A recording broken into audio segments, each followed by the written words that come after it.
IRCTC, जिसकी online railway ticket booking में complete monopoly है, उसका जब IPO आया था तब वो IPO 111 टाइम्स सब्सक्राइब हुआ था और लोगों को लिस्टिंग गेन मिला था 143% का। कहानी यहाँ तक ही नहीं थी, अगले 3 साल में कंपनी लगातार आसमान की ऊंचाइयाँ छूती रही और फिर इन शुरुआती 3 सालों में कंपनी ने 1607% का रिटर्न दिया। यानी आप कंपनी के IPO में 12,800 रुपये इन्वेस्ट करते, यानी एक लॉट आपको मिल जाता, तो उस 12,800 की वैल्यू 3 साल बाद होती लगभग 2.25 लाख रुपए। यानी एक ऐसा शेयर जिसने इन्वेस्टर्स को लखपति करोड़पति बना दिया। इसकी कहानी तो बहुत अच्छी तरीके से शुरू हुई, लेकिन इन 3 सालों के बाद के अगले जो 2 साल थे, इसमें अचानक से वक्त बदल दिए, जज्बात बदल दिए। कंपनी के शेयर प्राइस अपने हाई से 42% गिर गई और इसके बाद अब हर कोई ये सवाल करने लगा है कि क्या सही में IRCTC इन्वेस्टमेंट वर्दी कंपनी है या फिर नहीं। तो इस वीडियो को हम टोटल 3 पार्ट्स में समझेंगे। पहले पार्ट में ये समझेंगे कि पहले 3 साल में आखिर ऐसा क्या हुआ कि लोगों ने इस स्टॉक में लाखों करोड़ों रुपए कमा लिए। दूसरे पार्ट में हम ये बात करेंगे कि आखिर ये जज्बात अचानक से बदल कैसे गए, तो इसके पीछे के फैक्टर्स को हमें समझना पड़ेगा, जो आज के वीडियो में हम बहुत डिटेल में बात करेंगे, क्योंकि ये जो सेकंड पार्ट में जिस साइड की हम बात करें IRCTC की, उसके बारे में किसी को नहीं पता है। और फिर तीसरे पार्ट में हम ये बात करेंगे कि IRCTC फ्यूचर में किस डायरेक्शन में जाती हुई दिख रही है। नमस्कार, मैं प्रसाद आपका आज के इस वीडियो में स्वागत करता हूँ। IRCTC के इस एनालिसिस के लिए हमने जो फ्रेमवर्क्स यूज किए हैं उसके बारे में वीडियो के एंड में मैं आपको बताऊंगा। साथ ही कुछ स्पेशल चीजें जो सभी को पता होनी चाहिए, उसके बारे में भी हमने वीडियो के एंड में बात की है। तो इस वीडियो को पूरा जरूर देखें, क्योंकि ये वीडियो सिर्फ IRCTC का एनालिसिस ही नहीं, बल्कि बाकी कंपनीज का एनालिसिस कैसे करना है इसके बारे में भी आपको काफी कुछ सिखाएगा। देखिए, IRCTC की शुरुआत सितंबर 1999 में की गई थी इंडियन रेलवे के सब्सिडरी के तौर पर। उसका मेन गोल यही था कि जो टिकटिंग सिस्टम है, कैटरिंग सिस्टम है, उसको डेवलप करना। उस टाइम जो टिकटिंग सिस्टम था वो पूरा ऑफलाइन था, तो इंडियन रेलवे का ये प्लान था कि इसको ऑफलाइन करना है और साथ ही कैटरिंग सिस्टम को भी काफ़ी डेवलप करना है, और फिर यही काम IRCTC को सौंपा गया। तो आज अगर इंडियन रेलवे का ऑनलाइन टिकट निकालना है तो उसकी सोल अथॉरिटी सिर्फ IRCTC के पास है। जो कैटरिंग सिस्टम चलता है, चाहे वो स्टेशन पर हो या फिर ट्रेन के अंदर, उसकी भी पूरी अथॉरिटी IRCTC के पास है। जो पानी की बोतल बेची जाती है रेल नीर, उसकी भी पूरी अथॉरिटी IRCTC के पास है। इतना ही नहीं, आपको पता है कि रेलवे ने प्राइवेट ट्रेन शुरू की है, तेजस एक्सप्रेस, वो भी IRCTC चलाती है। और फिर कैटरिंग हो या फिर ऑनलाइन बुकिंग, इन सारे सेगमेंट्स में IRCTC ने एक बहुत ही बैलेंस ग्रोथ भी दिखाई है। आज IRCTC का 41.5% रेवेन्यू कैटरिंग से आता है, 33.7% रेवेन्यू ऑनलाइन टिकटिंग से आता है, फिर लगभग 11% टूरिज्म से, 8-9% रेल नीर से, और बाकी रेवेन्यू बाकी छोटी छोटी सोर्सेज से आता है। यानी कि अगर हम प्रोडक्ट पोर्टफोलियो की बात करें तो बहुत ही बैलेंस है। तो फिर शेयर प्राइस क्यों गिर रही है? तो देखिए, पॉजिटिव चीज़ IRCTC पास ये अकेले ही नहीं है। इनका अगर आप रेवेन्यू देखेंगे तो इनका रेवेन्यू लगातार बढ़ रहा है। साल 2015 में कंपनी का रेवेन्यू 1059 करोड़ का था, जो कि 2023 तक 3541 करोड़ पर आया है। प्रॉफिट की अगर बात करूँ, वो भी कंसिस्टेंटली बढ़ रहा है। 2015 में 131 करोड़ था, जो कि अभी 1006 करोड़ पर आया है। सिर्फ कोविड का जो ईयर था, उस टाइम में थोड़ा रेवेन्यू और प्रॉफिट दोनों में डिप दिखाई दिया, लेकिन अदरवाइज कंपनी बहुत कंसिस्टेंटली ग्रो कर रही है। और सिर्फ मैं रेवेन्यू प्रॉफिट की बात नहीं कर रहा हूँ, company consistently free cash flow generate कर रही है। कर्ज भी कुछ खास नहीं है। अगर आप कंपनी का ROE या फिर ROC देखते हैं, वो भी बहुत स्ट्रांग है। सो ओवरऑल फाइनेंशियली अगर देखा जाए तो हर एक पॉइंट में कंपनी खरी उतरती है, और कंपनी को ये भी बहुत अच्छे से पता है कि कंपनी का रेवेन्यू और प्रॉफिट कंसिस्टेंटली कैसे बढ़ाना है। इन्होंने 2018 में एक ऐसी डिसीजन ली जिसकी वजह से अगले 2 साल में इनका प्रॉफिट डबल से ज्यादा हो गया। हुआ ये कि 2018 तक कंपनी अपने जो ऑनलाइन पार्टनर्स है, जैसे कि पेटीएम, मेक माई ट्रिप, जिनके जरिए भी लोग ट्रेन टिकट बुक कर रहे थे, उनसे IRCTC वन टाइम फी लेती थी 20 लाख रुपीज की, और उसके बाद हर साल एनुअल मेंटेनेंस चार्ज उनको पे करना पड़ता था 10 लाख रुपीज का। लेकिन 2018 में IRCTC ने बड़ी इंटेलिजेंटली इसको चेंज किया। इन्होंने कहा कि अब हम आपसे 10 लाख का एनुअल मेंटेनेंस नहीं चार्ज करेंगे, हम आपसे टिकट वाइज चार्ज करेंगे, और एक टिकट का आपको देना पड़ेगा 12 रुपए। अब हुआ ये कि पेटीएम, जिसके जरिए 14% टिकट बुक किए जाते हैं, उसे 2018 तक साल के बाद 10 लाख रुपए पे करने थे। अब इससे हुआ ये कि साल 2021-22 में पेटीएम के जरिए 5.88 करोड़ के ट्रेन टिकट्स बेचे गए, और जिसका जो 12 रुपीज़ के हिसाब से जो कमीशन निकल कर आता है, वो निकल कर आता है 70 करोड़ रुपए। तो यहाँ पर 10 लाख रुपए के बजाय IRCTC ने पेटीएम से 70 करोड़ रुपए कमा लिए, और ये तो सिर्फ पेटीएम की बात है। तो कहने में है तो ये सरकारी, बट दिमाग से बहुत ही इंटेलिजेंट ये कंपनी है, और अच्छे से पता है इनको कि अपना प्रॉफिट और रेवेन्यू कैसे बढ़ाना है। अब बात सिर्फ यहाँ तक नहीं, कंपनी का IPO आने से पहले ही लोग कह रहे थे कि कंपनी की ग्रोथ तो खत्म हो गई है, क्योंकि जो नंबर ऑफ ट्रैवलर्स है, पैसेंजर्स है, जो ट्रेन से ट्रैवल करते हैं, उनकी संख्या स्टैग्नेंट थी। अब यहाँ पर आप देख सकते हैं कि 2012 से लेकर अब तक पैसेंजर ट्रैफिक जैसी की तैसी है, वो लगभग 800 करोड़ के आसपास है, और लगभग वही की वही है। वहीं पर अगर हम एयरलाइन की बात करते हैं तो वो कंसिस्टेंटली बहुत ज़्यादा स्पीड से बढ़ रही है, डबल डिजिट की ग्रोथ वहाँ पर है। तो ये भी एक कारण था कि कई सारे लोग IRCTC पर IPO के पहले ही सवाल उठाने लगे थे। लेकिन आपको बता दूं कि IRCTC का लेना देना था ऑनलाइन टिकटिंग से। अब 10 साल पहले ऑनलाइन टिकटिंग का लगभग जो मार्केट शेयर था वो कुछ भी नहीं था। आज वो 80% के करीब आ गया है और हर साल कंसिस्टेंटली बढ़ता ही जा रहा है, जिसकी वजह से आने वाले टाइम में रेवेन्यू और प्रॉफिट का जो मोमेंटम है वो शायद बना ही रहेगा।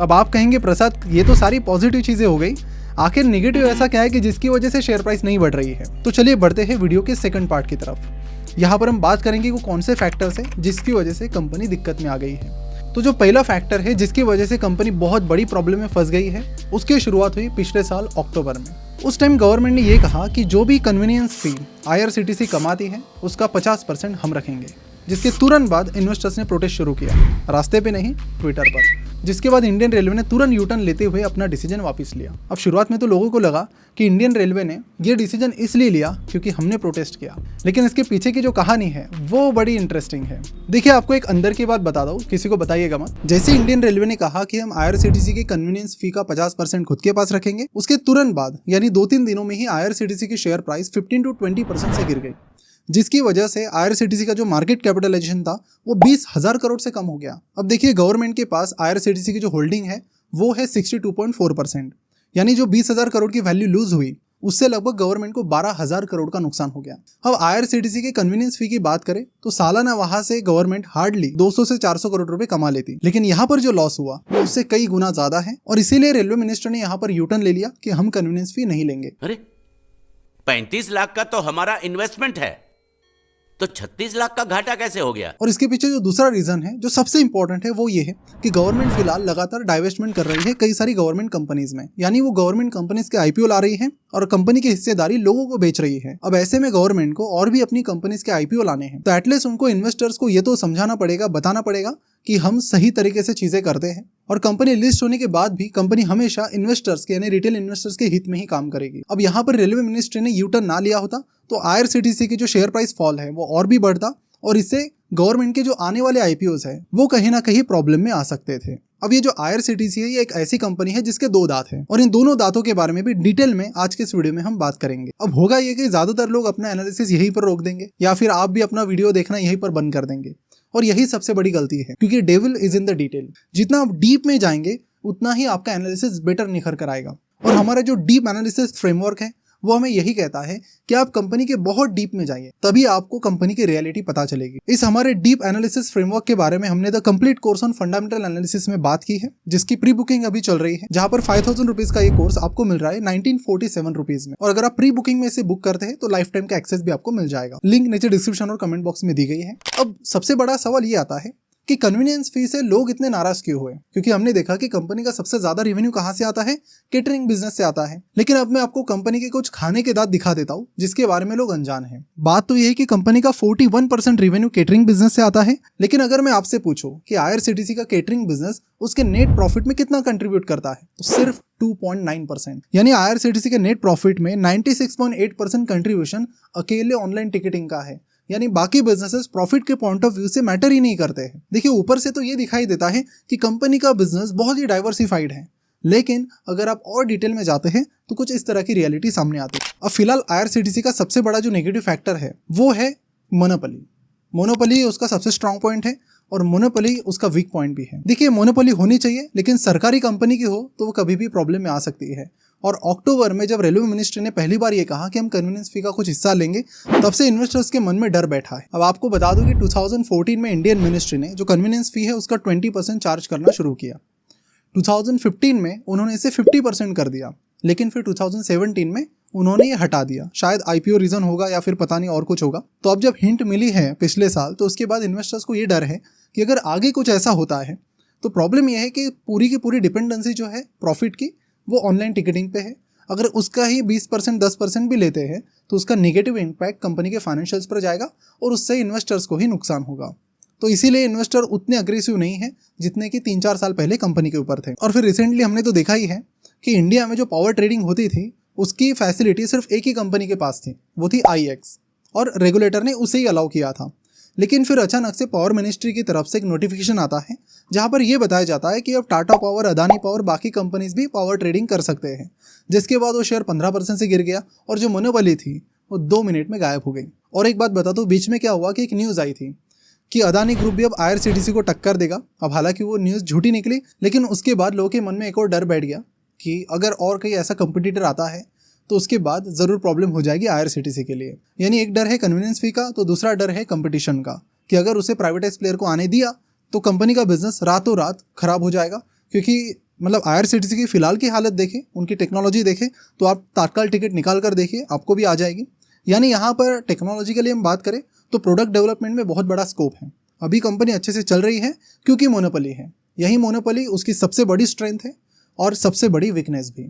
तो अब आते हैं थर्ड पार्ट में। यहाँ पर बात करते हैं कि कंपनी के यहाँ से आगे डायरेक्शन क्या हो सकती है। तो यहाँ पर हमने पहले 3 सालों की पॉजिटिव बातें की, बाद के 2 सालों की नेगेटिव बातें भी की। अभी अगर मैं आगे की बात करूँ तो इंडियन इंफ्रा पर बहुत ज़्यादा काम हो रहा है इंडिया में, चाहे फिर वो एयरपोर्ट्स हो, हाईवेज हो या फिर रेलवेज हो। अब रिसेंटली इंडियन रेलवे ने अमृत भारत स्टेशन स्कीम लाई है। अब उससे ये हो रहा है कि कई सारे स्टेशन को डेवलप किया जा रहा है, जो कि मतलब पिछले 25, 30, 40 साल से कभी डेवलप हुए नहीं, उनको अचानक से अब पूरा नया किया जा रहा है। दूसरी चीज़, रेलवे की ट्रेन स्पीड पर काम किया जा रहा है। अब आप ही सोचिए कि जब आपने पहली बार ट्रेन का सफ़र किया और आज आपने ट्रेन का सफ़र किया तो ट्रेन की स्पीड उतनी की उतनी है, चाहे फिर दुनिया बदल गई हो। तो उस पर भी अभी रेलवेज काम कर रही है। तो मुझे लगता है कि रेलवे की कनेक्टिविटी है, नंबर ऑफ ट्रेन्स को चलाना है, उसकी स्पीड को बढ़ाना है, इस पर काम चल रहा है। अब मैं रिसेंटली देख रहा था कि भुसावल से मनमाड़ के बीच 3rd रेलवे लाइन रूट डाला जा रहा है ताकि जो मोस्ट ट्रैफिक वाला रूट है मुंबई और पुणे वाला, वहां पर ज्यादा से ज्यादा ट्रेन चलाई जा सके। तो ओवरऑल अगर रेलवेज की बात करें तो सारी चीजें पॉजिटिव ही है। जैसे कि IRCTC की जो नई MD और चेयरमैन है सीमा कुमार, उन्होंने मैनेजर रोल पर काम किया है, उनके अंडर प्रोडक्ट डेवलपमेंट भी हुआ है, लेकिन उनको किसी भी तरीके का बिजनेस एक्सपीरियंस नहीं है। अब उन पर जिम्मेदारी दी गई है IRCTC को टर्न अराउंड करने की। तो ऐसे में ये बड़ा सवाल भी आता है कि आपके पास ट्रैक रिकॉर्ड नहीं है तो कैसे आप ये कर पाएंगे। और फिर लास्ट चीज़ ये है कि IRCTC में लगातार गवर्नमेंट अपनी होल्डिंग कम करती जा रही है। अगर ये होल्डिंग इसी तरह कम होती गई तो इससे होगा ये कि रिटेल इन्वेस्टर्स की शेयर होल्डिंग बढ़ती चली जाएगी, गवर्नमेंट की जिम्मेदारियां भी कम होगी। तो ऐसे में गवर्नमेंट कोई ऐसी डिसीजन लेती है जो इन्वेस्टर्स के फेवर में नहीं है तो बहुत बड़ी प्रॉब्लम हो सकती है। तो ओवरऑल अगर देखा जाए ग्रोथ के पर्सपेक्टिव से तो मुझे लगता है कि double digit growth easily possible है।